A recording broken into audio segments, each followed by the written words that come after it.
মানুষ মারা গেলে বড়ই পাতা দিয়ে কেন গোসল করানো হয়, এটা কি জানেন আপনারা? আশ্চর্যজনক ঘটনা। দেখুন, বিশ্বনবী সাল্লাল্লাহু আলাইহি ওয়াসাল্লাম ১৫০০ বছর আগে পৃথিবীর মধ্যে আমাদের কল্যাণে যা কিছু বলে গেছেন প্রত্যেকটাই কল্যাণ। দেখুন, আশ্চর্য হবেন, বড়ই পাতা কেন?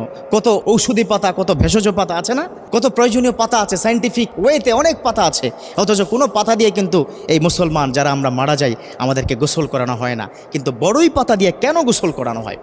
দেখুন, যারা ইহুদিবাদ, যারা খ্রিস্টানবাদ যারা রয়েছে, তারা সব সময় কোরআনের ভুল ধরার জন্য চেষ্টা করেছে। বিশেষ করে ফ্রান্সের একদল বিজ্ঞানী, সায়েন্টিস্ট যারা নন মুসলিম ছিল, তারা সব সময় তারা কিন্তু ভুল ধরার জন্য, এই কোরআনের ভুল ধরার জন্য চেষ্টা করেছে। দীর্ঘ বছর ধরে চেষ্টা করার পরে পবিত্র কোরআনে একটি হরফও তারা ভুল ধরতে পারেনি। আরে কি করে ধরবে? আমার রব্বে কারীম তিনি বলে দিয়েছেন, যালিকাল কিতাবু লা রাইবা ফীহি হুদাল লিল মুত্তাকিন।